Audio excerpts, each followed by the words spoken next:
வணக்கம் நேயர்களே, ஆயுத எழுத்திற்கு உங்களை வரவேற்பது நான் கார்கே. காஷ்மீர் தாக்குதல் சம்பவத்தை தொடர்ந்து எல்லை பகுதிகளில் ஒரு தீவிரமான பதற்ற நிலை இருக்கிறது. அடுத்தடுத்து இரு நாடுகளும் படைகளை தயார் செய்வது அப்படின்ற மாதிரியான பணிகளில் ஈடுபட்டிருக்காங்க. பிரதமர் மோடியை சந்தித்து பாதுகாப்புத்துறை அமைச்சர் ராஜ்நாத் சிங் திடீர்னு ஆலோசனை நடத்தியிருக்காரு. பாதுகாப்புக்கான நாடாளுமன்ற நிலைக்குழு கூடி விவாதித்திருக்கிறது. அடுத்த கட்டம் மிக முக்கிய நகர்வு என்ன அப்படின்ற கேள்வி எழுந்திருக்கிறது. அதே நேரத்தில் சீனா பாகிஸ்தானுக்கு ஆதரவாக ஒரு குரலை கொடுத்துருக்கு. பாகிஸ்தானுடைய தீவிரவாத தடுப்பு முயற்சிக்கு நாங்கள் உறுதுணையாக இருப்போம் அப்படின்னு. நாங்கள் தீவிரவாதத்தை ஒழிக்கக்கூடிய பாகிஸ்தானின் நடவடிக்கையில் உறுதுணை அப்படின்றது யாருக்கான மெசேஜ் அப்படின்ற கேள்வி. நியாயமான விசாரணை நடந்தால் அதற்கு நாங்கள் ஒத்துழைக்கிறோம். ரஷ்யா சீனா அதில் இருக்கணும்னு பாகிஸ்தான் ஒரு புறம் கூறுகிறது. இதற்கு மத்தியில் 63,000 கோடி ரூபாய் மதிப்பில் 26 ரஃபேல் போர் விமானங்களை வாங்க இந்த நேரத்தில் கையெழுத்திட்டிருக்கோம். பாகிஸ்தானில் 1200 இராணுவ வீரர்கள் திடீர்னு ராஜினாமா பண்ணிவிட்டதாக தகவலும் வந்து கொண்டிருக்கிறது. ஓயாத பதற்றம் சூழ்கிறதா போர் மேகம் அப்படின்னு விவாதிக்கிறோம். சிறப்பு விருதுகளோடு நம்முடைய பாஜகவினுடைய விவசாய அணியினுடைய மாநில தலைவர் திரு ஜி.கே. நாகராஜ், நிகழ்ச்சிக்கு அவரை வரவேற்கிறேன். வலதுசாரி ஆதரவாளர் திரு ரமேஷ் சேதுராமன், அவரையும் நிகழ்ச்சிக்கு வரவேற்கிறேன். காங்கிரஸ் கட்சியிலிருந்து மாநில துணைத் தலைவர் திரு இதாயதுல்லா, அவரையும் நிகழ்ச்சிக்கு வரவேற்கிறேன். மூத்த பத்திரிகையாளர் திரு ஐயநாதன் அவர்கள், அவரையும் நிகழ்ச்சிக்கு வரவேற்கிறேன். திரு ஐயநாதன், போர் மேகங்கள் சூழ்கிறதா? இந்த நகர்வுகளில் 71 காலகட்டம், 99 இதெல்லாம் பார்த்துருப்பீங்க. இதை ஒரு ஃபுல் டைம் வாராக மாறும் அப்படின்னு நினைக்கிறீங்களா? இந்த நகர்வுகளை எப்படி ஒப்பிட்டு பார்க்கலாம்? நிகழ்ச்சியில் கலந்து கொண்ட தோழர்கள் அனைவருக்கும் வணக்கம். போர் மேகம் சூழ்கிறதா என்றால், அப்படிப்பட்ட ஒரு சூழல்தான் போரின் மூலம் இப்பிரச்சனைக்கு தீர்வு காண முடியும் என்று இந்திய ஒன்றிய அரசு முடிவெடுத்தால் போர் நடத்ததான் தீரும். ஆனால் பயங்கரவாதத்தை ஒடுக்குவதற்கு அதுதான் வழியா அப்படின்னு கேட்டீங்க அப்படின்னோம்னா, என்னை பொறுத்த வரைக்கும் இல்லைன்னு தான் சொல்லுவேன். பாகிஸ்தான் இதனுடைய பின்னணியில் இருக்கிறது, பயங்கரவாதத்தினுடைய பின்னணியில் இருக்கிறது. பாகிஸ்தானுடைய நிர்வாகம், பாகிஸ்தானுடைய இராணுவம், பாகிஸ்தானுடைய ISI இவையெல்லாம் பின்னால் இருக்கிறது என்பதனை ஒரு பத்திரிகையாளனாக என்னால் மறுக்கவே முடியாது. ஏன்னா அப்படிப்பட்ட ஒரு துணை இல்லாமல் இப்படி ஒரு நீண்ட நெடுங்காலம் இந்தியாவில் பல்வேறுபட்ட பகுதிகளில் பயங்கரவாத தாக்குதல் நடத்துவதற்கு எந்த ஒரு இயக்கத்தாலும் முடியாது. எனவே அவங்களுடைய பின்னணி இருப்பது உலக நாடுகளுக்கும் தெரியும், எல்லாருக்கும் தெரியும். ஆனால் அதை எப்படி நம்ம போரின் மூலம் நம்ம அதை மாற்ற முடியும்? இது இப்போ உதாரணத்துக்கு போன முறை புல்வாமா நடந்த தாக்குதலுக்கு பிறகு ஒரு சர்ஜிக்கல் ஸ்ட்ரைக் அப்படின்னு நம்ம பண்ணிட்டு அதோட நம்ம நிறுத்திக்கிட்டோம். அதுக்கு முன்னாடி நீங்கள் பார்த்தீங்கன்னா நாடாளுமன்றத்தின் மீது நடத்தப்பட்ட தாக்குதல் மிக மிக வன்மையானது, மிக மிக கொடூரமானது. 2001 அந்த நாடாளுமன்ற தாக்குதல் அப்போ நமது நாடாளுமன்ற காப்பாளர்கள் மட்டும் அவங்கள உள்ளே விட்டுட்டு இருந்தாங்க அப்படின்னா நமது நாடாளுமன்றத்தையே அவங்க பணைய கைதிகளை மாற்றி அவங்க என்ன பண்ணியிருப்பாங்கன்னு தெரியாது. அப்படிப்பட்ட ஒரு நடவடிக்கை. அதில் நமது பாதுகாப்பு வீரர்கள் உயிரை கொடுத்து காத்து பாராளுமன்றத்தை ஜனநாயகத்தை நிலைநிறுத்தினாங்கன்றதை மறுக்கவே முடியாது. ஆனால் அதுக்கப்புறம் நம்ம ஒரு போருக்கு முன்னெடுத்தோம். 2001 ஒரு போருக்கு ஆபரேஷன் பராக்கிரமம் அப்படின்னு சொல்லிட்டு ஒரு போருக்கு முன்னெடுத்து படைகள் எல்லாம் திரட்டி ஃப்ரண்ட்டுக்கு நம்ம கொண்டு போனோம். 2008 நம்ம பண்ணோம்னு நினைக்கிறேன். மும்பை அட்டாக்கு அப்புறம் இல்லை, மும்பை அட்டாக்கு பிறகு அந்த மாதிரி நம்ம பண்ணல. அப்போ டிப்ளமேட்டிக்காக தான் நம்ம ப்ரெஷர் கொடுத்தோம். என்ன ஆச்சு அப்படின்னோம்னா, அது கொண்டு போயிட்டு போர் முனையில் எடுத்துகிட்டு போயிட்டு நிறுத்துறதுக்கு பிற்பாடு அமெரிக்காவுடைய தலையீடு இதை நம்ம சால்வ் பண்ணலாம், பயங்கரவாதத்தை நம்ம ஒடுக்கலாம் அப்படின்னு அமெரிக்கா கொடுத்த உறுதிமொழியை ஏற்று அப்போ இருந்த பிரதமர் வாஜ்பாய் பின்வாங்கினார். நம்ம படைகளை நம்ம பின்னுக்கு கொண்டு வந்தோம். அது பெரிய உள்நாட்டில் ஒரு பெரிய சர்ச்சையானது. என்ன இந்த உலக நாடுகளை பொறுத்த வரைக்கும் என்ன அப்படின்னோம்னா, நம்மளுடைய முயற்சிக்கு அவங்க இந்தியா எடுக்கக்கூடிய முயற்சிகளுக்கு ஒரு முழுமையான ஒரு சப்போர்ட் அவங்க கொடுக்கணும் அப்படின்னோம்னா, பாகிஸ்தான் பயங்கரவாதத்தை ஒடுக்குவதற்கு அவங்க அதற்குரிய ப்ரெஷர் அவங்க கொடுத்துருக்கணும். அப்படி எந்த நாடுமே கொடுக்கல, இன்க்ளூடிங் அமெரிக்கா கொடுக்கல. அமெரிக்காவுக்காக தான் நாங்கள் தீவிரவாதத்தை ஏற்றுமதி செய்கிறோம்னு பாகிஸ்தான் வெளியுறவு அமைச்சர் ஒரு தொலைக்காட்சி பேட்டியில் சொல்றாரு. இது வரைக்கும் பண்ணிட்டு இருந்தது அப்படின்னு. அமெரிக்காவுக்காக தான் நாங்கள் தீவிரவாதிகளுக்கு பயிற்சி கொடுக்குறோம் அப்படின்னு வெளிப்படையாகவே ஒத்துக்கிட்டேன். இல்லை, அமெரிக்காவுடைய இன்ட்ரெஸ்ட் இந்த பயங்கரவாதிகளை வளர்க்கறதுல அமெரிக்காவுடைய இன்ட்ரெஸ்ட் என்னவா இருக்கும்? இப்போ பாகிஸ்தானை ஏன் மிரட்டினார் அந்த இரட்டை கோபுர தாக்குதலுக்கு பின்னாடி அமெரிக்காவுடைய அதிபராக இருந்த ஜார்ஜ் புஷ் ஏன் அது மிரட்டினார் பாகிஸ்தானை? ஏன்னா கிட்டத்தட்ட அந்த ஆப்கானிஸ்தான்லேருந்து செயல்படக்கூடிய அந்த பயங்கரவாத இயக்கங்கள் ரெண்டுத்துக்குமே வந்துட்டு பின்னணியில் எல்லா சப்போர்ட்டும் கொடுக்கறது பாகிஸ்தான் தான். பயிற்சி ஆயுதங்கள் அப்படின்றதுனால தான் வந்துட்டு அந்த ப்ரெஷர் கொடுத்து நீ என் சைட்டில் நிற்கிறியா இல்லை எதிரியா அப்படின்னு சொல்லும் போது தான் அவங்க இந்தாண்டம் வந்தாங்க. அப்போது எல்லாருக்குமே தெரியும் பாகிஸ்தானில் என்ன நடக்குது, பாகிஸ்தானுடைய ஐஎஸ்ஐ என்ன பண்ணுது, பாகிஸ்தானுடைய ராணுவம் என்ன பண்ணுது அப்படின்ட்டு. அதை கண்டெயின் பண்ணாத அந்த நாட்டுக்கு தேவையானதெல்லாம் பாதுகாப்பு அப்படின்னு சொல்கிற பேரில் அந்த நாட்டுக்கு எல்லா விதமான சப்போர்ட் நீங்கள் தரீங்க. அதில் தான் IMF வச்சு நீங்கள் லோனையும் தரீங்க, கடனையும் கொடுக்குறீங்க. இது ஒரு பல்முனை வகையில் அவங்கள வடிக்க கொண்டு வர்றது. ஒன்று சிந்து நதி நீரை நிறுத்துவது, இன்னொன்று நேரடி தாக்குதலோ அல்லது மறைமுக தாக்குதலோ ஆயுதம் சார்ந்த விஷயம். உலக நாடுகளுடைய தூதர்கள்லாம் அழைச்சி இங்கே என்ன நிலைமை அப்படின்னு சொல்கிறது, அதில் ஒரு ப்ரெஷர் கிரியேட் பண்ணுறது அப்படின்னு மும்முனை வகையில் பாகிஸ்தானுக்கு ஒரு நெருக்கடியை கொடுக்குறதா பார்க்கலையா? தாராளமாக ஒரு நெருக்கடியை கொடுக்கலாம். பாகிஸ்தானுடைய வணிகம், வர்த்தகம், அதற்கு போகக்கூடிய பொருட்களை தடுப்பது அப்படின்ற அளவில் அந்த ப்ரெஷரை கொண்டு வந்துட்டு நிலைநிறுத்தலாம். என்ன சொல்ல வரேன்னா, அங்கே வந்துட்டு ஒரு டெரரிஸ்ட் இன்ஃப்ராஸ்ட்ரக்சர் அங்கே இருக்குது. இப்போது ஹிஸ்புல் முஜாஹிதீன் அப்படின்றது ஒரு காஷ்மீர் பேஸ்டு பயங்கரவாத இயக்கம் இருக்குது. இன்னொரு பக்கத்தில் நீங்கள் பார்த்தீங்கன்னா லஷ்கர்-இ தய்யிபா இன்னொன்று இருக்குது. இது இல்லாத வந்துட்டு அல்-பாதர், இந்த மாதிரி ஏகப்பட்ட இயக்கங்கள்லாம் வந்துட்டு இருக்குது. நான் என்ன சொல்ல வரேன், முதல்ல அந்த டெரரிஸ்ட் இன்ஃப்ராஸ்ட்ரக்சரை டிஸ்மேண்டில் பண்ணணும். அதை டிஸ்மேண்டில் பண்ணுறதுக்கு உலக நாடுகளுடைய ஆதரவோடு தான் அதை பண்ண முடியும். இதுக்கான உதாரணம் நான் என்ன சொல்ல வரேன் அப்படின்னோம்னா, நீங்கள் ஆப்கானிஸ்தானில் இருக்கக்கூடிய அந்த தாலிபான்ஸை நீங்கள் முடிக்க பார்த்து அமெரிக்காவுக்கு ஒரு பெரிய போரை தொடுத்துச்சு. கடைசியில் முடிக்க முடியலை. இறங்கி வந்துட்டு அவங்கக்கிட்டே ஆட்சியை கொடுத்துட்டு அவங்ககிட்டே கட்டுப்படுத்த சொல்லி வந்துட்டாங்க. இந்தியாவுக்கு பார்த்தீங்கன்னா இன்றைக்கி வந்துட்டு பார்த்தீங்கன்னா ஆப்கானிஸ்தானுடைய வர்த்தக அமைச்சர் இங்கே வந்துட்டு இங்கே இருக்கக்கூடிய நம்மளோட வர்த்தக அமைச்சரோட பேசுகிறாரு, ஆப்கானிஸ்தானுக்கு இந்தியாவுக்குமான வர்த்தகத்தை மேம்படுத்துவது தொடர்பாக. ஸோ அந்த இடத்துக்கு வந்து நின்றுட்டோம். இப்போ என்ன அப்படின்னோம்னா, இந்த டெரர் இன்ஃப்ராஸ்ட்ரக்சரை வந்துட்டு டிஸ்மேண்டில் பண்ணணும். அதற்கான வழி என்ன?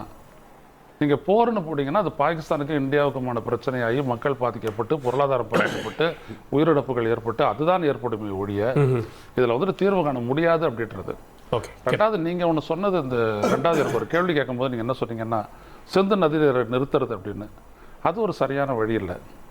நீங்கள் ஒரு அரசு அந்த இராணுவம் செய்யக்கூடிய குற்றத்துக்காக, அந்த பயங்கரவாதிகள் செய்யக்கூடிய குற்றத்துக்காக அந்த மக்களை எப்படி பாதிக்கலாம்? அது ஒரு சரியான ஒரு வழிமுறையே கிடையாது.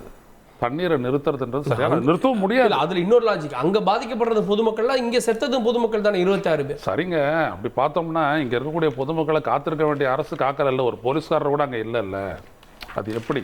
அந்த இடத்துல இருந்துட்டு பஹல்காம்ல இருந்துட்டு கொஞ்சம் தொலைவலியாக தான் வந்துட்டு அந்த அனந்த்நாக் மாவட்டத்தில் அந்த ரூட்டு போகுது அமர்நாத் யாத்திரைக்கு. அமர்நாத் யாத்திரிகர்கள் மேலே எத்தனை தாக்குதல் நடந்துச்சு. அப்போ இந்த இடத்துல அந்த பாதுகாப்பு ஏற்பாடுகளை செய்யணுமா இல்லையா? உங்களுக்கு நல்லா தெரியும், டு ப்ளீட் இந்தியா அப்படின்றது தான் வந்துட்டு இந்த டெரரை வச்சுக்கிட்டு பாகிஸ்தான் இந்தியாவை மிரட்டுறதுக்கான ஒரே ஸ்லோகன், அடிப்படை. அப்போது நீங்கள் என்ன பண்ணணும், இந்த மாதிரி இடத்துல வந்துட்டு அந்த உயர் பாதுகாப்பு கோபுரங்கள் எல்லாம் வச்சுக்கிட்டு அங்கே ஒரு இராணுவ வீரர் இருந்திருந்தார் அப்படின்னா இன்னைக்கு அவங்க துணிஞ்சு வந்து அதை பண்ணியிருக்க முடியாது. அதுதான் நான் சொல்ல வரேன். யாருமே இல்லாத ஒரு இடத்துல இது வந்துட்டு நடத்தப்பட்டு போயிடுச்சு. இதே மாதிரி சோன்மார்க்கம் அப்படி தான் இருக்குது, குல்மார்க்கம் அந்த மாதிரி தான் இருக்குது. இதுக்கப்புறமாவது இதெல்லாம் வந்துட்டு பாதுகாப்பை பலப்படுத்தி காக்கணும். கேட்போம். நான் திரு ரமேஷ் சேதுராமன் அவர்கள்ட்ட. திரு ரமேஷ் சேதுராமன், அணு ஆயுதங்களை பாகிஸ்தான் வைத்திருப்பது சும்மா இல்லை அப்படின்னு பாகிஸ்தானுடைய ரயில்வே துறை அமைச்சர் மிரட்டுறாரு. பிலாவல் பூட்டோலா வேற மாதிரி பேசுறாங்க. அதுக்கு தகுந்த பதிலடி கொடுக்கப்பட்டிருந்தாலும் கூட பாகிஸ்தானும் இந்தியாவை மிரட்டுதும். அதாவது பாராளுமன்றத்துக்குள்ள வந்து ஆளுங்கட்சி எதிர்கட்சி எப்படி பேசிப்பாங்கிறதுலாம் பார்த்திருக்கோம். ரொம்ப வீர தீர சூழல்கள் மாதிரி ஒருத்தருக்கு ஒருத்தர் பேசிப்பாங்க அப்படிங்கறதே பார்க்கிறோம். ஸ்டேட்மெண்ட் விடுறது, அதே மாதிரி எலெக்ஷன் ஸ்டேட்மெண்ட்ஸ் பார்த்திருக்கோம்.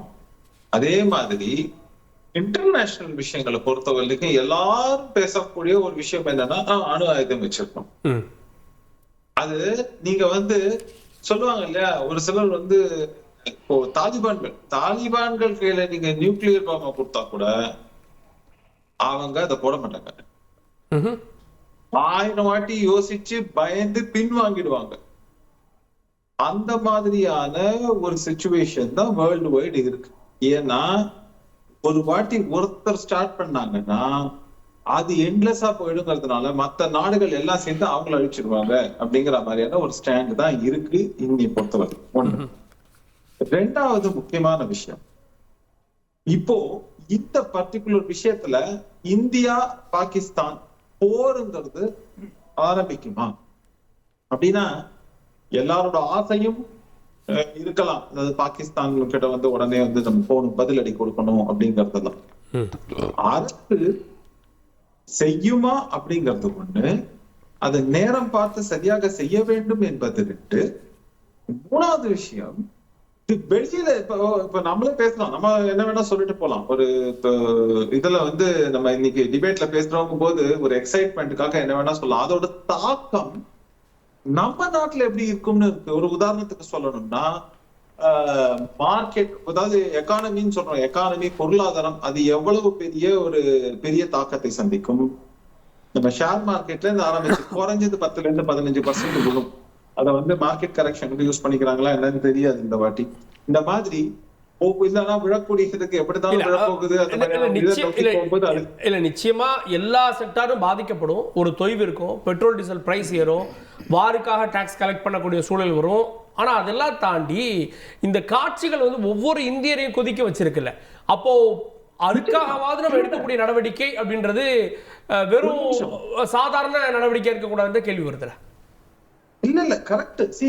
நம்ம எல்லாருக்குமே அந்த கோபம் இருக்குன்னு நான் சொல்றேன். ஆனா அரசுங்கிறது எடுத்தோம் கவிழ்த்தோம் என்று ஒரு விஷயத்தை செய்ய முடியாது. ஐநாதன் சார் ஒரு விஷயம் சொன்னார், அவருமே ஒத்துக்கொண்ட விஷயம், இந்த டெரரிசத்தை கிள்ளி எறியணும், வேரோட புடுங்கி எறியணும் அப்படிங்கறதுல. ஆனா ஜியோ பொலிட்டிக்கலி எப்படியெல்லாம் விளையாடுறாங்க அப்படிங்கறத நீங்க கொஞ்சம் பார்க்கணும். இதுல பாத்தீங்கன்னா சைனாவோட இன்ட்ரெஸ்ட் நாங்க வந்து அப்சர்வ் பண்ணோம்னு சொன்னாங்க. இப்ப என்னன்னா, பாகிஸ்தானை பாதுகாக்கும் விதமாக பாகிஸ்தான் இத வந்து நாங்க டெரர் ஃபேக்டரியா செயல்பட்டிருக்கோம் கடந்த காலங்கள்ங்கிறது ஓப்பனா ஒரு ஸ்டேட்மெண்ட் விடுறாங்க. இதுக்குமே டீச்சிங் வந்து நம்ம சைனா கிட்ட தான் வந்திருக்குன்னு பாக்குறேன். ஏன்னா அவங்க மறைமுகமா அமெரிக்காவை அட்டாக் பண்றதுக்காக எப்படி சொல்றாங்க, அமெரிக்காவுக்காக தான் நாங்க இதெல்லாம் பண்ணோன்ற மாதிரி சொல்றாங்க. அப்படின்னா they are taking an anti-American stand. காரணம் என்ன? இந்த தாக்குதல் எப்போது நடந்ததுன்னு பாருங்க. ஜேடி வான்ஸ் சொல்லக்கூடிய அமெரிக்காவின் துணை அதிபர் இங்க வந்து இறங்குற நாள் நடந்திருக்கு. இரண்டாவது விஷயம், காஷ் பட்டேல் அங்க இருக்கக்கூடிய முக்கியமான அதிகாரி, அவர் என்ன சொல்றாருனாக்கா, செக்யூரிட்டி அட்வைசர், அவர் சொல்றாரு நாங்க வந்து இதை வந்து நாங்க அனுமதிக்க முடியாது அப்படின்னு. இந்த மாதிரி இஸ்ரேல், இந்த மாதிரி பல நாடுகள் இன்னைக்கு நமக்கு துணை நிற்கிறாங்க. ஒரு விஷயம் ஞாபகம் வச்சுக்கங்க, இன்னைக்கு உண்மையான நண்பர்கள் யாரு இந்தியாவுடையது அப்படிங்கறதையும் அமெரிக்காவான நண்பர்கள் சொல்ல மாட்டேன். அவங்கள பொறுத்த வரைக்கும் தெளிவு என்னன்னா பிசினஸ்ங்கிற ஆங்கிள். ஆனா இஸ்ரேல் போன்ற நாடுகள் எந்த அளவுக்கு நமக்கு நிக்கிறாங்கிறத பாருங்க. இதே ஈரான் போன்ற நாடு என்ன வந்து சொல்றாங்கன்னா, நாங்க பாகிஸ்தானுக்கும் இந்தியாவுக்கும் இதுல மத்தியஸ்தம் செய்யறோம்னு சொல்றாங்க. என்னன்னா, அந்த டெரரிசத்தை செஞ்ச நாடு ஒரு இஸ்லாமிய நாடு என்ற ஒண்ணு, அதை விட்டு கொடுக்காமல், அதை கண்டிக்காமல், அதை வெளிப்படையாக இந்த நாடு இந்த மாதிரியான தவறுகளை செய்கிறார்கள்னு சொல்லாம அதுல மத்தியஸ்தம் செய்ய வரும்னு சொல்றாங்க. தவறான தகவல் எப்படி சொல்றாங்க? தவறான தகவல் ஈரான் கண்டிச்சிருக்கு, அரபு நாடுகள் கண்டிச்சிருக்கு, அதை மறைச்சிட்டு பேச வேணாம். இல்ல அவங்க தீவிரவாத தாக்குதல், ஒரு தீவிரவாத தாக்குதல் கண்டிச்சிட்டாங்க. ஒரு நிமிஷம், ஆப்கானிஸ்தான் கூட கண்டிச்சிருக்கு. இந்த பிரச்சனையில இந்த பதற்றத்தை தீர்க்கிறதுக்கு அவங்க மத்தியஸ்தத்துக்கு வராங்க. அவர் என்ன கேக்குறாரு, அப்படி வர்றோம்னு இந்த நேரத்துல சொன்னா அது அவங்களுக்கு ஆதரவான நிலைப்பாடு இல்லையா? சீனா சொல்லுது, அமெரிக்கா சொல்லுது, எல்லா நாடும் சொல்லுது. நீங்க ஈரானை பத்தி ஏன் குறிப்பிட்டு சொல்றீங்க? இந்த மதவாத பூசணும் சொல்ல வரேன். சொல்றேன் அவங்க செஞ்சதுனால அதை குறிப்பிட்டு சொல்றேன். நான் வந்து பொதுவாக எல்லா இஸ்லாமிய நாடுகளும் சொல்லல, நீங்க அதை கவனிக்கணும். இப்போ முக்கியமான ஒரு விஷயம், மிடில் ஈஸ்ட் கண்ட்ரீஸ்ல, அதுவும் வந்து யுஏஇ சொல்லக்கூடிய அந்த ஐக்கிய அரபு அமீரகம் வந்து அவங்க என்ன சொல்றாங்க, சவுதி அரேபியா என்ன சொல்றாங்கன்னு பாருங்க. ஒரு காலத்துல சவுதி அரேபியா வந்து கூட டெரரிசம் சப்போர்ட் பண்றாங்க. இன்னைக்கு அவங்க எல்லாம் அதுல இருந்து மாறி என்ன யோசிக்கிறாங்கன்னா டெவலப்மெண்ட் அப்படிங்கிற ஆங்கிள் போறாங்க.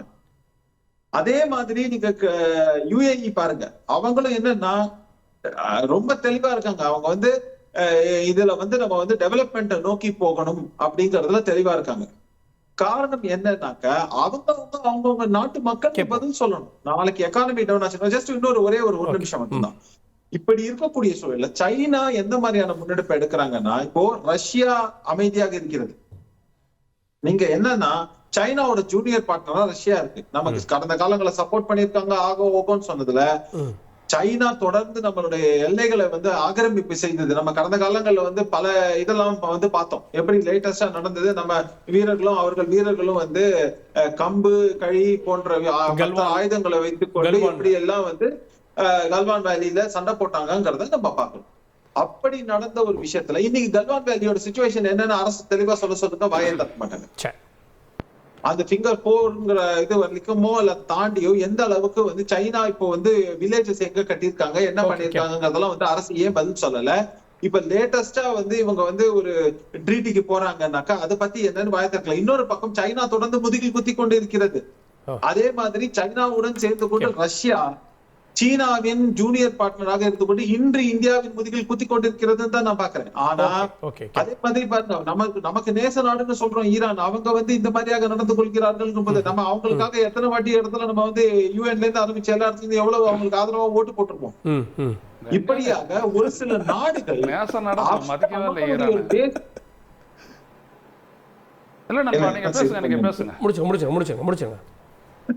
ரைட். இப்போ இதுல ஒவ்வொரு விவகாரத்திலையும் நம்ம வந்து தொடர்ந்து பார்த்து கொண்டேதான் இருக்கிறோம். அப்படி இருக்கக்கூடிய சூழல்ல இன்னைக்கு நடக்கக்கூடியது அப்படின்னாக்க அவங்க சொல்லலாங்க, ஏதோ நாங்க எங்க கிட்ட நியூக்ளியர் பாம் இருக்கு, அப்புறம் நம்ம ஆளுங்க அதே வேற ஒரு ஸ்டேட்மெண்ட் விடுவாங்க, நாங்க என்ன இந்த தீபாவளி பட்டாசா வச்சிருக்கோங்கிற மாதிரியாக இதெல்லாம் இருக்கும். ஆனால் இந்த கான்ஃபிளிக்ட்ன்றது எந்த இடத்துல ஆரம்பிக்க போகுது, எப்போது முடிய போகிறது அப்படிங்கிறது தான் பாயிண்ட். ஓகே கேட்போம். சரிதான். இதுல இந்திய ராணுவம் மத்திய அரசு ஏதோ ஒன்று திட்டமிடுகிறது அப்படின்னு தெரியுது. மேபி அது என்ன அப்படின்றது ராணுவ ரகசியம், நிச்சயமாக ராணுவ ரகசியம். அதை நோக்கிய நகர்வுகளாக அதை நீங்கள் பார்க்குறீங்களா? பிரதமர் பாதுகாப்புத்துறை அமைச்சர் சந்திப்பு ஒவ்வொரு ஸ்டெப்பாக எதிர்கட்சிகள் அனைத்து கட்சிகளுடைய கூட்டத்தில் பேசுகிறாங்க. அதை தாண்டி மாநில முதலமைச்சர்கள்ட்ட உள்துறை அமைச்சர் பேசுகிறாரு. பாதுகாப்புக்கான நாடாளுமன்ற நிலைக்குழு கூடுது. இந்த நகர்வு எதை நோக்கி போகுது? காங்கிரஸ் என்ன கருதுது? சம்பவம் நடந்து எத்தனை வருஷம் நாளாச்சு சொல்லுங்க. சம்பவம் நடந்து எத்தனை நாள் நீங்க சொல்லுங்க. சம்பவம் 22 இன்னைக்கு என்ன தேதி? 28. இங்க இருக்க வேண்டியது அவர் சொன்னார் இல்லையா, அமெரிக்காவுடைய துணை ஜனாதிபதி வந்தா அதை பத்தி பேச வேண்டிய பிரதமர் இங்க இல்லை. நம்பர் 1 போயிட்டு வந்து என்ன செஞ்சாரு? எதிர்கட்சிகளுடைய கூட்டம், அதாவது சர்வகட்சி கூட்டம் நடக்குது, அதில் கூட கலந்துக்காம பீகாருடைய தேர்தலுக்கு போய் நிற்கிறார். அங்கே போய்கிட்டு பேசுறாரு. நல்லா தெரிஞ்சு கொள்ளுங்க, அவருடைய காஷ்மீர் பயணமும் ரத்து பண்ணிட்டு இப்போ அரபு நாட்டுக்கு போறாரு.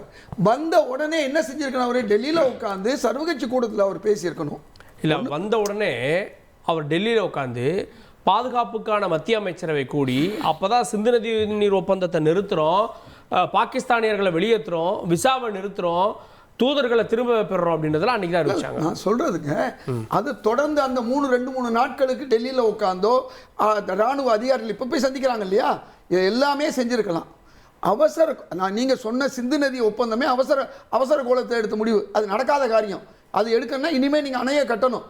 நான் என்ன கேட்குறேன், உங்களுக்கு மூட்டை பூச்சிக்காண்டி குடிசையை நீங்கள் போய் எரிக்க முடியாது. நடந்தது என்ன? பயங்கரவாதி. அந்த பயங்கரவாதிகளை வேறு இருக்கணுங்கிறதுல காங்கிரஸ் தலைவர்கள்லேருந்து இந்தியாவில் அத்தனை தலைவர்களும் தெளிவாக இருக்காங்க. உங்களுக்கு அதுக்கு வாய்ப்பும் கொடுக்குறாங்க. நீங்கள் அந்த பயங்கரவாதிகளை நீங்கள் அன்னைக்கு போய் ஒரு சர்ஜிக்கல் ஸ்ட்ரைக்குன்னு பண்ணிவிட்டு அதோடு நீங்கள் விட்டுட்டீங்க. ஏன்னா உங்களுக்கு தேர்தல், அந்த தேர்தல் அதை வச்சு வெற்றி பெற்றீங்க. நான் கேட்குற கேள்வி, பிஓகேன்னு ஒன்று இருக்குது, பாகிஸ்தான் ஆக்குபைடு காஷ்மீர். நீங்கள் அன்றைக்கி அடிச்சிருக்க வேணாமா? உங்களுக்கு தேர்தல் தான் முக்கியமாக இருந்துச்சு. அன்றைக்கி சர்ஜிக்கல் ஏன் பண்ணீங்க? நான் இப்போவும் நான் கேட்குறேன், அது இந்தியா தானே. பாகிஸ்தான் ஆக்குபைடு காஷ்மீர் ஏன் அதை யாரு ஒப்பந்தம் போட்டு அதை அங்கேயே இருக்கட்டும் நிப்பாட்டுங்க. ஒப்பந்தம் யாரு போட்டார்? இப்ப சர்ஜிக்கல் எந்த பிரதமர் போட்டார்? இப்ப சர்ஜிக்கல் ஸ்ட்ரைக்கு மட்டும் அனுமதி வாங்கிட்டு போனாங்களா? காங்கிரஸ் அரசு இருந்தது சார். நான் கேட்கிற கேள்வி 71 நம்ம பிடித்த பகுதிகள்ல அதுவே 13,000 சதுர கிலோமீட்டர். கேட்கிற கேள்வி நீங்க விளக்கல. சர்ஜிக்கல் ஸ்ட்ரைக் என்ன கேட்டுட்டு போனாங்களா? அது காங்கிரஸ் ஆட்சியில் நடந்ததா? உங்களுக்கு அந்த தைரியம் இந்த அவ்வளவு பெரிய தவறு நடந்திருக்கு. இந்திய மக்களுக்கு, ராணுவ வீரர்களுக்கு வந்து அவ்வளவு பெரிய அநியாயம் நடந்திருக்கு. என்ன செஞ்சிருக்கணும்? இல்ல அப்ப நீங்க சொல்ல வருது அன்னைக்கே போர் தொடுத்திருக்கணும். நீங்க உங்களுக்கு தைரியம் இல்லை. ஏன் தைரியம் இல்லை? அதையும் நான் சொல்றேன். பிஓகே மட்டும் இல்ல, சிஓகேன்னு ஒன்று இருக்கு, சிஓஐன்னு இருக்கு. China occupied India, China occupied Kashmir. உங்களுக்கு என்ன பயம்? சைனா நம்மளை தாக்குங்கிற அந்த பயம் உங்களுக்கு இருக்க ஒழிய சைனாவோட உங்களுக்கு உள்ள தொடர். திரும்ப நான் சொல்றேங்க, நீங்க ஏன் பிஓகேவை இதுவரை நீங்க வச்சிருக்கீங்க? நாளைக்கே நீங்க போறது உங்களை யாரும் தடுக்கல. நீங்க தேவையில்லாம மக்களுக்கு எதிராக நான் இருப்பேன், சிந்து நதிக்கு எதிராக இருப்பேன். நீங்க என்ன சொல்றீங்க? உங்க ஊடகம், உங்க கட்சி இன்னைக்கு பிடிபட்டது யாரு? காஷ்மீர்ல சம்பவத்துக்காக பிடிபட்டுக்கக்கூடியவர் ஒரு பாஜகவுடைய நிர்வாகி. அந்த அந்த விளக்கம் வந்துருச்சு வெளியே. அவர் யாரோட ஏதாவது ஒன்று பேசிட்டு இருக்காரு. நான் சொல்றதை கேளுங்க. சார் பிடிபட்டவங்களா தீவிரவாதிகள் சார், அவங்களுக்கு துணை போனவங்கலாம் துணை போனவங்க பாஜகவா? நான் கேட்கிறேன். இல்ல சார், ஆதாரம் இல்லாத குற்றச்சாட்டு. நான் கேட்கிறேன். அப்படி இருந்தா என்ன மெயின் ஸ்ட்ரீம் நான் கேட்கிறேன். அப்ப உங்களுக்கு ஊடகங்கள் பூரா வந்து நீ முஸ்லீமா இந்துவான்னு பாட்டு சுட்டம்னு சொன்னாங்களே, அது உண்மையா பொய்யா? ஒரு லேடி சொன்னாங்க சார், ஒரு லேடி கிடையாது. நான் சொல்றதை கேளுங்க. எல்லாரும் என்ன சொன்னாங்க தெரியுமா தெளிவா? 1.5 மணி நேரம் கர்னல் ஒருத்தருக்கு அந்த கப்பல் படைத்த இது 1.5 மணி நேரம் அவரு உங்களுக்கு காயத்தோட இருந்திருக்காரு. ஒரு ராணுவ வீரர் வரல. நான் அந்த பகல்காம பார்த்தவன். சில மாதங்களுக்கு முன்ன போகும்போது நான் பகல்காமில் இருக்கும்போது அங்கங்கே ராணுவ வீரர்கள் இருந்தாங்க. இன்னைக்கு ஏன் ஒரு ராணுவ வீரர்களே இல்லை? ஏன் அவ்வளவு குயிக்கா அந்த ராணுவர்கள் வரல? என்ன காரணம்? இந்த பாதுகாப்பு குறைபாட்டுக்கு இதுவரை காங்கிரஸ்ல ரயில்வே விபத்து வந்தால் சால்பூர் சாஸ்திரி ராஜினாமா பண்ணியிருக்காரு, அஸ்வினி குமார் ராஜினாமா பண்ணியிருக்காரு, எங்களுடைய கூட்டணி கட்சியான ராஜா ராஜ் எந்த பிரச்சனையாக இருந்தாலும் உள்துறை அமைச்சராக இருந்த சிவராஜ் பட்டேல் ராஜினாமா பண்ணியிருக்காரு. இன்னைக்கு வரைக்கும் எத்தனை நடந்திருக்கு? எத்தனை காரியம் நடந்திருக்கு? நான் சொல்லி முடிச்சிருக்கேன் சார். என்னென்ன நடந்திருக்கு? நீங்க புல்வாமா அட்டாவுக்கு யாராவது நாங்க தார்மீகமா நான் ராஜினாமா பண்றேன்னு சொன்னீங்களா? அது மட்டுமல்ல, நீங்க என்னமோ சொல்றீங்க 370க்கு பின்னால 2020 மட்டும் 410 தாக்குதல் நடந்திருக்கு. ஆண்டுதோறும் தாக்குதல் நடந்திருக்கு. நீங்க என்ன சொல்லிட்டு இருக்கீங்க? நாங்க 370 போட்டதுனால ஆயிடுச்சு. ஒரு பெரிய மாநிலத்தை இழிவுபடுத்தி ஒரு சின்ன மாநிலம் ஆக்கியிருக்கீங்க. அப்படி இருந்து அந்த மக்கள் நமக்காக பாடிக்கிட்டு இருக்காங்க. வந்த அத்தனை பேரும் தமிழ்நாட்டுக்காரர்கள் உட்பட சுற்றுலாவில் என்ன சொன்னாங்க? அந்த காஷ்மீர் மக்கள் தான் எங்களை காப்பாத்தாங்க, அவங்க தான் எங்களை கார்ல கொண்டு விட்டாங்க, அவங்க தான் எங்களுக்கு பாதுகாப்பு கொடுத்தாங்க சொன்னாங்களா இல்லையா? நீங்க ஏன் மதத்தை கொண்டு வரீங்க? ஒரே ஒரு விஷயம், சோழனுக்கும் பாண்டியனுக்கும் சண்டை நடந்துச்சு. 2 பேரும் ஒரே மதம் தான். கலிங்கத்துக்காரனுக்கும் அசோகனுக்கும் சண்டை நடந்துச்சு. 2 பேரும் ஒரே மதத்துக்காரன். இங்க மதம் எங்கே வந்துச்சுன்னு கேட்கிறேன். சம்பந்தம் இல்லாம பாஜகவினர் இதை மத ரீதியாக கொண்டு போய் சொன்னதன் விளைவு என்ன? அதே தலைவர் பாஜகவுடைய மாநில தலைவர் அண்ணாமலையா இருந்தாரு. அவர் போனதுனாலே என்ன சொல்றாரு? அங்கே முஸ்லிம்கள் தான் காப்பாற்றினார்கள், முஸ்லிம்கள் தான் பாதுகாப்பு கொடுத்தார்கள். ஏன் நல்ல வேளை அவர் பதவியில் இருந்தா சொல்லியிருக்க மாட்டார். கேட்போம் ஒரு நிமிஷம் கேட்போம். திரு ஜி.கே. நாகராஜ், புல்வாமா அட்டாக்கு கொடுத்த பதிலடி இன்னொரு போரா ஒரு வேலை இருந்திருந்தா, இல்லை இன்னும் தீவிரமான பதிலடியா இருந்திருந்தா இந்த பிரச்சனையே இன்னைக்கு வந்திருக்காது அப்படின்றார். அனைவருக்கும் வணக்கம். வசுதெய்வ குடும்பம் அப்படின்னு சொல்லுவோம் பாஜகவில். உலகத்தையே ஒரு குடும்பமாக பார்க்கின்ற கலாச்சாரம் இந்திய கலாச்சாரம், நம்முடைய பண்பாடு. நம்முடைய பாஜக அதை பின்பற்றுகிறது. 159 நாடுகளுக்கு இலவசமாக கொரோனா ஊசியை கொடுத்தோம். பல அதிபர்கள் கூட பாரத பிரதமருடைய காலில் விழுந்து தொட்டு வணங்கினாங்க, நீங்க தான் அங்கே உயிர் காப்பாத்தினீங்க அப்படிங்கிற. அந்த அளவுக்கு இந்த உலகத்தையே ஒரே குடும்பமாக பார்க்கின்ற நம்முடைய பாரத பிரதமர் நரேந்திர மோடி அவர்கள் அவர் அறிவித்தது வார். என்ன சொன்னாங்க? நாங்க எங்களுடைய இந்திய இறையாண்மைக்கு, எங்களுடைய குடும்பத்தை, அவர் இந்தியாவை ஒரு குடும்பமா பார்க்கிறாரு, எங்களுடைய குடும்பத்தை கொன்றவர்களை மண்ணோடு மண்ணாக்குவோம், தீவிரவாதிகளை யாராக இருந்தாலும் அவருக்கு பின்புலமாக யார் இருந்தாலும் தேடி பிடித்து அழிப்போம். தெளிவான ஒரு மெசேஜ். இதுதான் இன்னைக்கு மக்களுடைய எண்ணமாகவும் சிந்தனையாகவும் இருக்கிறது. ஒவ்வொரு மக்களும் கொதித்து போயிருக்கிறார்கள். இப்படி ஒரு நிலைமை நடந்து விட்டது காஷ்மீரில். ஆர்டிகல் 370 நீக்கிறதுக்கு அப்புறம் நடந்திருக்கிற தாக்குதல்கள்ல இது மிக மோசமான தாக்குதல். அதுவும் குறிப்பா நம்முடைய உமர் அப்துல்லா அவர்கள் பிரைம் மினிஸ்டர் சீஃப் மினிஸ்டர் பதவியேற்றதுக்கு அப்புறம் கடந்த காலங்களில் தொடர்ச்சியா அவர்கள் கொடுத்து கொண்டு வருகின்ற சில ஆதரவு சில தீவிரவாத இயக்கங்களுக்கு இன்னைக்கு நம்முடைய அண்ணன் நம்முடைய ரீதியில் அவர்கள் பேசினாங்க. சார் அப்படி இருந்தா கட்சியை தடை பண்ணிருப்பாங்க. சார் இல்ல அப்படி ஏதாவது கட்சியை தடை பண்ணிருப்பாங்க. முடிக்கிறேன். இல்ல ஒரு நிமிஷம், இன்னைக்கு நான் பேசி முடிக்கிறேன். ஒரே நிமிஷம் சட்டமன்றத்துல பேசியிருக்காரு. பாஜக எம்எல்ஏஸ் எல்லாம் கூட அவரை பாராட்டி இருக்காங்க. நிகழ்ச்சியா நடந்திருக்கு. இல்ல சார், நான் சொல்லி முடிச்சிடறேன். ஏன் இது வரைக்கும் நடக்கல, ஏன் இப்ப நடக்குதுங்கிறத நாம யோசிக்கணும். இன்னைக்கு என்ஐஏ 14 உள்ளூர் காஷ்மீரிகளை இன்னைக்கு லிஸ்ட் எடுத்து இன்னைக்கு பட்டியலிட்டு இருக்காங்க. இந்த 14 பேரும் வெளியிலிருந்து வந்தவங்களுக்கு தாக்குதலுக்கு ஆதரவு கொடுத்திருக்காங்க, உதவி இருக்காங்க, லிஸ்டே போட்டாங்க. ரெண்டாவது ஐயனார் அவர்கள் சொன்னாங்க பாதுகாப்பு இல்லைன்னு. அதாவது கடந்த ஆர்டிகல் 370 நீக்கப்பட்டதுக்கு அப்புறம் இன்றைய தேதி வரை 2,35,00,000 சுற்றுலா பயணிகள் காஷ்மீர் சென்று வந்திருக்கிறார்கள். காஷ்மீர் மக்கள் என்ன சொல்றாங்கன்னா, எங்களுக்கு ராணுவமே வேண்டாம், ராணுவ பாதுகாப்பு வேண்டாம், எங்களுடைய சுற்றுலாத்தலம் பாதிக்கப்படுகிறது, எங்கள் வருமானமானது நல்லா வந்துட்டு இருக்கு, எங்களுடைய நிலைமை மாறிவிட்டது அப்படிங்கிறத ரொம்ப ஆழமா பதிவு செய்யறது மட்டுமல்ல. அந்த பஹல்காம் தாக்குதல் திறப்பு 20ஆம் தேதி திறந்தது, 22ஆம் தேதி தாக்குதல் நடந்தது. 22ஆம் தேதி 2 நாளுக்கு முன்னாடி அங்க இருக்கிற பிடிஓ தான் இன்சார்ஜ், மாநில அரசு. அவங்க எந்த ஒரு கூட்டத்தையும் போட்டு ஒரு சர்வே, ஒரு ரிவ்யூ பண்ணுவாங்க. அத பண்ணல. லோக்கல் போலீஸ்க்கு தகவல் கொடுக்கல, ராணுவத்துக்கு தகவல் கொடுக்கல, சிஆர்பிஎஃப்க்கு தகவல் கொடுக்கல. அந்த மாநில அரசு தங்கள் இஷ்டம் போலதை நடத்தி இருக்கிறது. என்றால் ராணுவத்துக்கு அங்க அதிகாரம் இல்லை. லெப்டினன்ட் கவர்னருக்கு தான் அவங்க ரிப்போர்ட் பண்ணுவாங்க, போலீஸ் அதிகாரம். சார், நேற்றைய செய்தி அங்க இருக்கிற லெப்டினன்ட் கவர்னர் உடைய பத்திரிகை செய்தி வந்திருக்கு நம்ம டைம்ஸ்ல.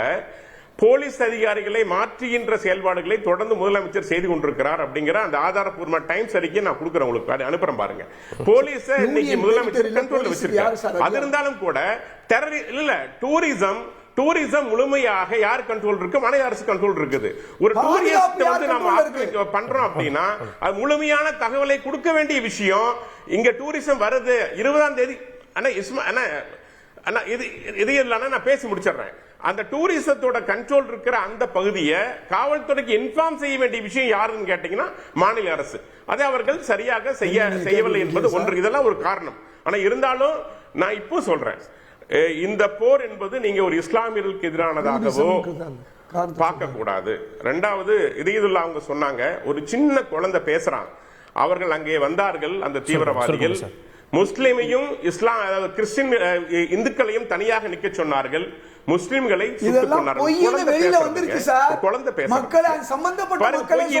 நீங்க தயவு செய்து இல்ல இது மட்டும் இல்ல, நீங்க தயவு செய்து உண்மையை மறைக்காதீங்க. பாருங்க, இதெல்லாம் மனசாட்சியோட பேசுங்க, மனசாட்சியோட பேசுங்க. தயவு செய்து பிரிவினைவாதம், தாஜா அரசியல் பண்ணாதீங்க, வாக்குறுதி அரசியல் பண்ணாதீங்க, நாட்டுக்காக பேசுங்க, இந்திய நாட்டுக்காக பேசுங்க, இந்திய இறையாண்மைக்காக பேசுங்க. உங்களுக்கு ஸ்டாப் இட். தவறு நீங்க பேசுறது, நீங்க தப்பா பேசுறீங்க, பொய் பேசுறீங்க. ஒரே நிமிஷம் இல்ல, அந்த குதிரை ஓட்டி யாரு, அவர் எந்த சமூகத்தை சேர்ந்தவர், அவர் எந்த மதத்தை சேர்ந்தவர், கேள்வி கேட்கிறாங்க பாருங்க. நான் அதை சொல்லல. இந்த வார் பாகிஸ்தானுக்கு எதிரானது, not against any Muslims. நான் சொல்றேன் உண்மை என்ன, உண்மை இருக்க கூடாது சார். அதாவது நீங்க சொல்றது ஒரு பாகிஸ்தான் ராணுவம், நான் முடிச்சிடுறேன். ஒரு பாகிஸ்தான் ராணுவம், ஒரு ராணுவமே தீவிரவாதத்தை கையில் எடுத்திருக்கிறது. ஒரு ராணுவமே தீவிரவாதிகளை முடுக்கிவிட்டு ஒரு இஸ்லாமிய தீவிரவாதத்தை கையில் எடுத்திருக்கிறது.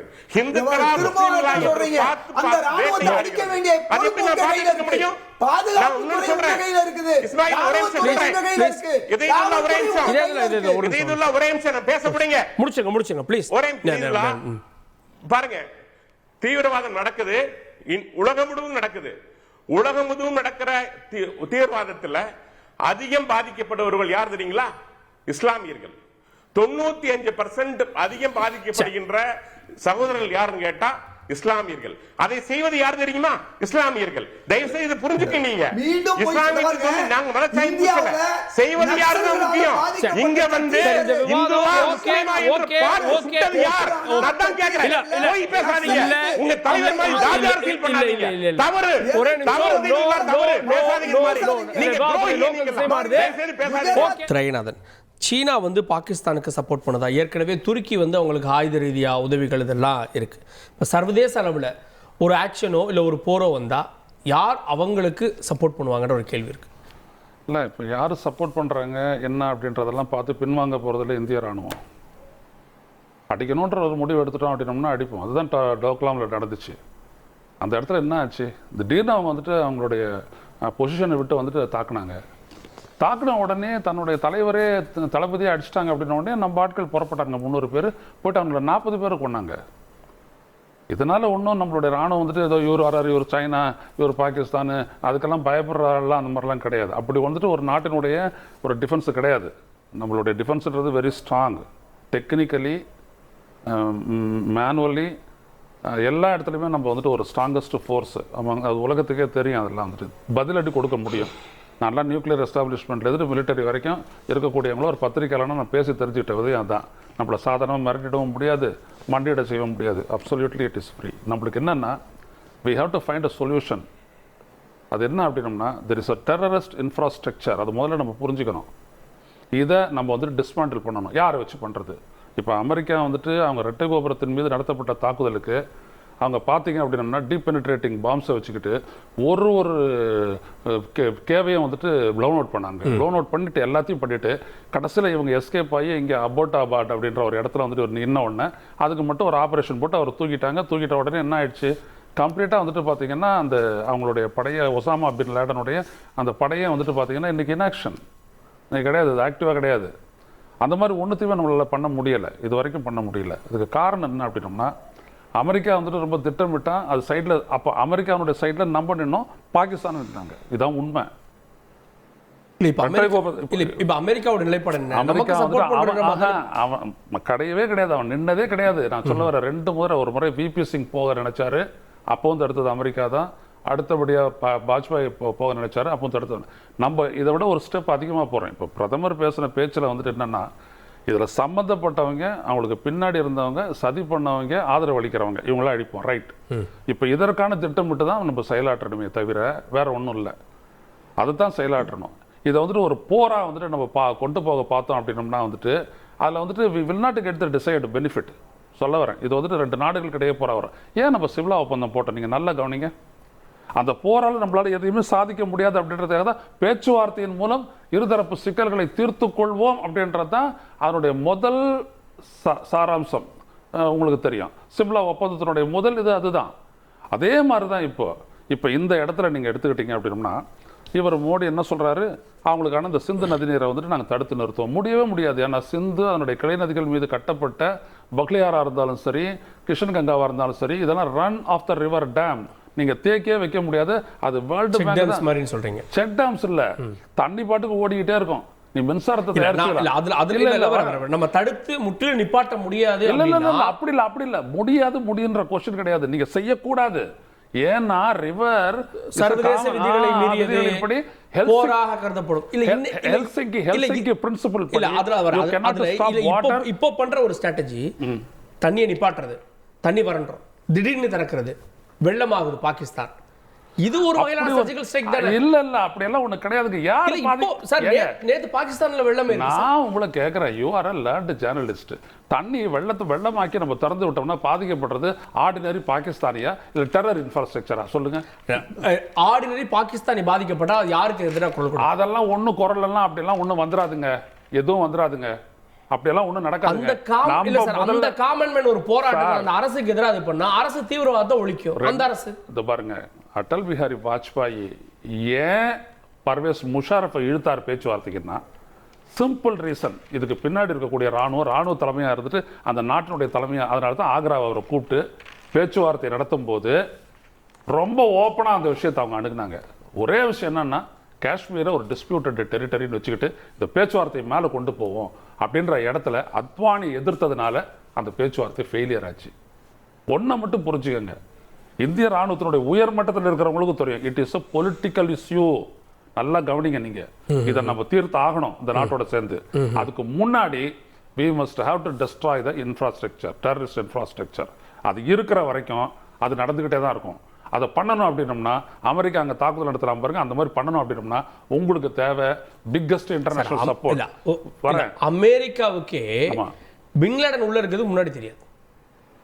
எங்க இருக்கிறது? பாகிஸ்தானுக்குள்ள இருக்கிறது இல்லைங்க. பாகிஸ்தானுக்குள்ள இருக்கிறது தெரியுது, அவன் தெரிஞ்சுக்கிட்டா அவனுடைய பரவலாக அவங்க ஆப்கானிஸ்தான்ல இருந்து தான் அவங்க செயல்பட்டாங்க. ஆப்கானிஸ்தான்ல இருக்கிற எல்லாத்தையுமே வந்து அடிச்சு முடிச்சானா இல்லையா? அதுக்காகத்தான் அவனுடைய கப்பற்படையை கொண்டு வந்து வச்சானே, அரபிக்கடலில் மூவ் பண்ணி வச்சானே. அதுக்கு தான் மெயினாக என்ன அப்படின்னோம்னா, அதாவது நீங்கள் ஒன்று புரிஞ்சுக்கணும், பொலிட்டிசைஸ் பண்ணாதீங்க இந்தியாவுக்குள்ள. இதை வந்துட்டு என்ன அப்படின்னோம்னா, அக்ராஸ் த பார்டர் இருக்கக்கூடிய டெரர் கேம்ப்ஸு, டெரர் இன்ஃப்ராஸ்ட்ரக்சரை உடைக்கணும். இதை வந்துட்டு நம்மளுடைய இராணுவத்தால் முடியும்னு வரும்போது சர்வதேசத்துக்கிட்ட நீங்கள் செல்ச்சு, இப்போ ஐநா வரைக்கும் சப்போர்ட் வருது இல்லை இந்த டெரரிசத்துக்கு எதிராக. அப்போ இதுக்கான ஒரு தீர்மானத்தை போட்டுட்டு அப்படிதான் அமெரிக்கா பண்ணா. ஐ திங்க் தீர்மானம் நம்பர் 1364 நினைக்கிறேன். அப்போ அந்த மாதிரி பண்ணித்தான் நீங்கள் செய்யணுமே ஒழிய, அதை விட்டுட்டு இந்தியாவில் இருக்கிற பாகிஸ்தானி எல்லாம் வெளியேறு, இங்கே இருக்கிறவனெல்லாம் முஸ்லீம் எல்லாம் எதிரி, இந்த மாதிரிலாம் நீங்கள் போயிட்டு பொலிட்டிசைஸ் பண்ணீங்கன்னா யூ ஆர் ஹெடிங் நோவேர். உங்களால் எதுவுமே பண்ண முடியாது. தம்பி நாகராஜன் கிட்ட நான் சொல்ல வரேன், இதை வந்துட்டு இது மிலிட்டரி பொலிட்டிக்கல், நல்லா கவனிக்கணும். இதை வந்துட்டு சரியா நம்ம கொண்டு போனோம் அப்படின்னோம்னா தான் நம்ம ஒரு தீர்வு காணணும். ஓகே, அதான் ரொம்ப முக்கியம். திரு ரமேஷ், இது ஒரு பேச்சுவார்த்தை மூலமா தான் தீர்க்க முடியும். ஒரு ஆக்ஷன் அப்படின்றது ஒரு நிரந்தர தீர்வா இருக்காதுன்ற பார்வை முன்வைக்கிறேன். இல்ல, டபுள் ப்ராங்க்டு ஸ்ட்ராட்டஜின்னு நான் சொல்ல வரேன். இன்ஃப்ராஸ்ட்ரக்சரையும் அடிக்கணும், பேச்சுவார்த்தையும் நடக்கணும். இதுக்கு முதல்ல செஞ்சுட்டு தான் அதுக்கு வர முடியும். பதில் இது நெகோசியேஷன். இப்போ நீங்க பேச்சுவார்த்தைக்கு போறீங்கன்னா என்ன அர்த்தம்? It's a negotiation. நெகோசியேஷன் நீங்க யார்கிட்ட பண்ணணும்? இஸ்ரேல் இல்லைன்னா மற்ற நாடுகள், நீங்க மெயினான பவர்ஃபுல் கண்ட்ரிஸ், ஈவன் ரஷ்யா எடுத்துக்க, இந்த கண்ட்ரி அவங்க எல்லாம் அவங்க ஸ்டாண்ட் எடுத்துருப்பாங்க. அவங்க சொல்றது we never negotiate with terrorists. இதுதான் அவங்களோட ஸ்டாண்ட். இல்ல அவங்க பேச சொல்லல, பேச்சுவார்த்தை நடத்தினது வாஜ்பாய் யாரோட பண்ணாரு?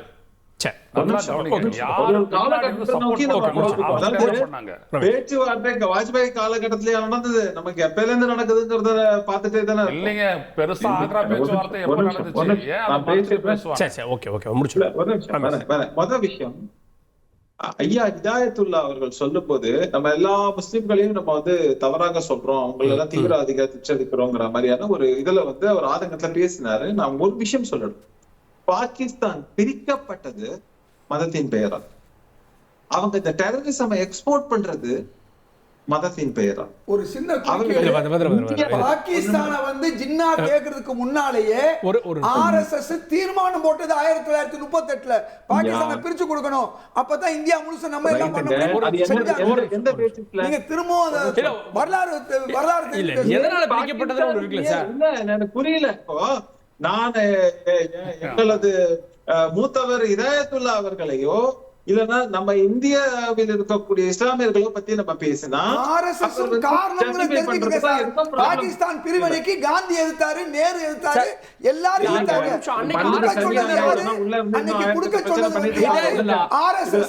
ஆதரவு கொடுத்தது யாரு? சுதந்திரா கட்சி, ராஜாஜி. அன்னைக்கு ஆர்எஸ்எஸ் என்ன ரோல் சார் இருந்தது? அதிகாரத்துல எங்க இருந்தாங்க ஆர்எஸ்எஸ்? அதே மாதிரி அவங்க எல்லாம் பண்ணாங்க. காங்கிரஸ் இந்தாண்ட போச்சு.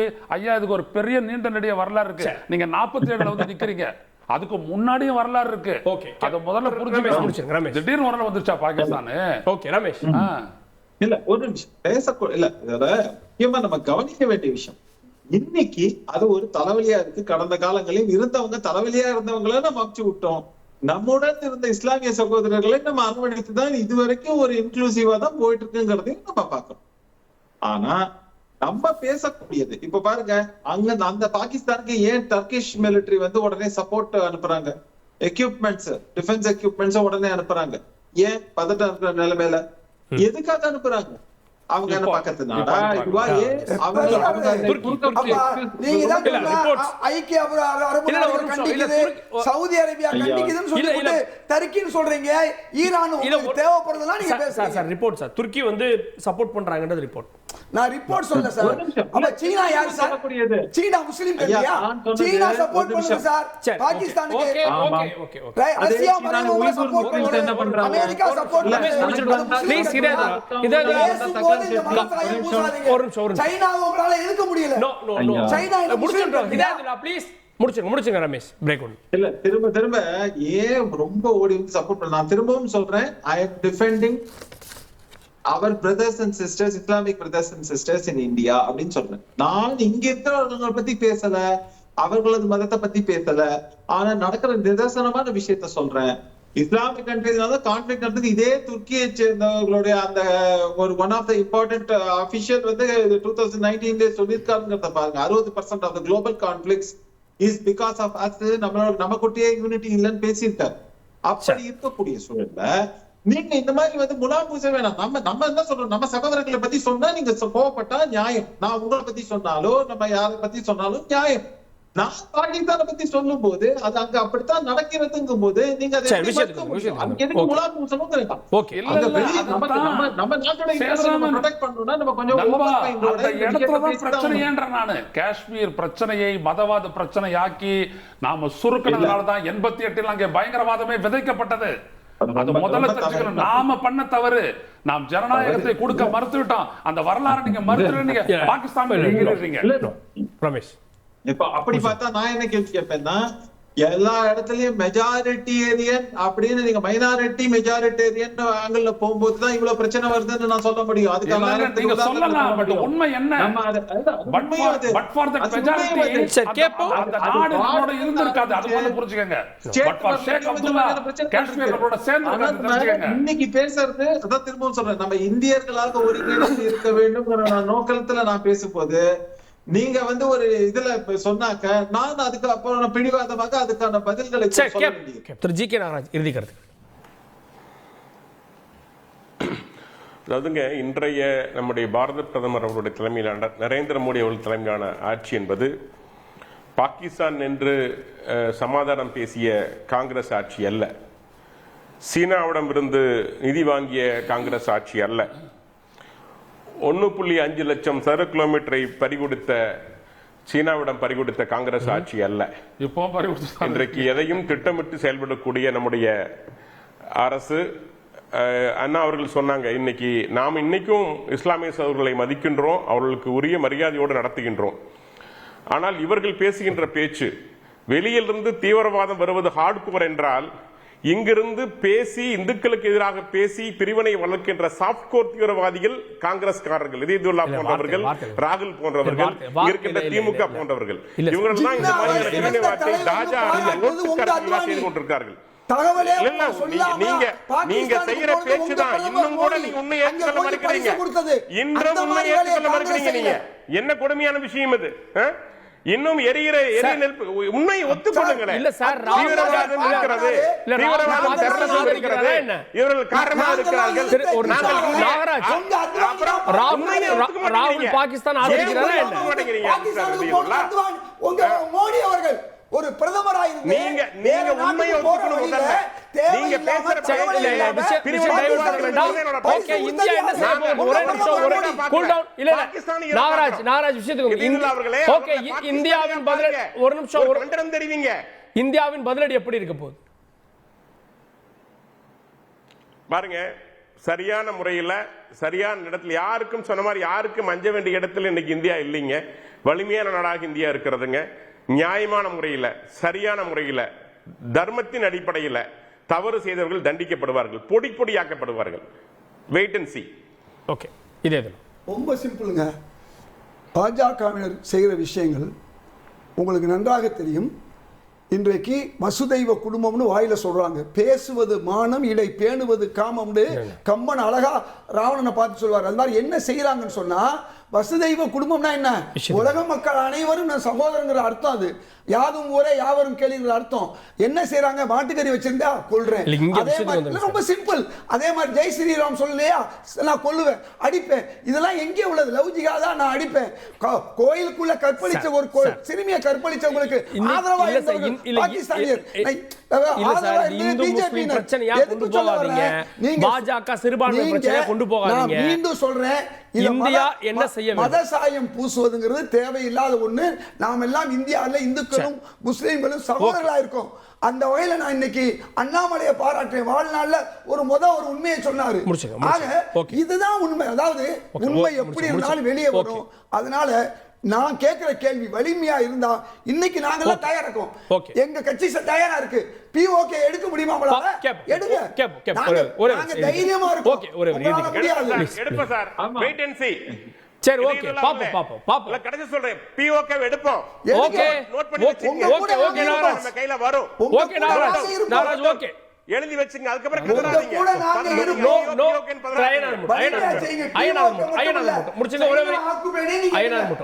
இல்ல, காஷ்மீர்ல அமைதி வேணும் அப்படின்றதுக்காகத்தான் நாங்க வந்துட்டு 370 நீக்கணும் அப்படின்னு சொன்னீங்க. இப்ப அங்க அமைதி இல்லை, சீர்குலைஞ்சு இருக்குது, பாதுகாப்பு இல்லை. அமைதி அப்படின்ற ஒரு இலக்கு தான் இருக்கு அப்படின்னோம்னா ஒரு ரேஷனல் மைண்டோட இந்த அப்ரோச் பண்ணுங்க. இதுதான் ரொம்ப முக்கியம். ஒரு தீர்வை நோக்கி நான் அப்ரோச் பண்ணுங்க. ஓகே, டாமினேட் பண்ணணும், நாங்க அடிச்சு காட்டுறோம் அப்படிலாம் சொல்லிட்டு நீங்க போனீங்க அப்படின்னோம்னா நீங்க நம்மளுடைய இலக்கை எட்ட முடியாது. ஓகே, இந்திய அரசினுடைய வந்து தாக்குதல் ஒரே செகண்ட் 10 செகண்ட் இங்க வெளிநாட்டுல இருந்து வந்து தாக்கியிருக்காங்க. ஆமா அமைதி சீர்குலைந்தது அப்படின்னா நம்ம உள்நாட்டுல யார பத்தியும் பேசல, காஷ்மீர் மக்களை பத்தியும் நம்ம உயர்வா தான் பேசுறோம். அங்க யாரும் இத பண்ணாங்கன்னு நம்ம சொல்லல. அப்படி இருக்கக்கூடிய ஒரு சூழல்ல இதை ஏன் கன்ஃபியூஸ் பண்றாங்கன்னு எனக்கு புரியல. ஓகே ஒரு பக்கம் கேட்கும்போது வந்து military இத போட நேரம்ல ப்ளீஸ்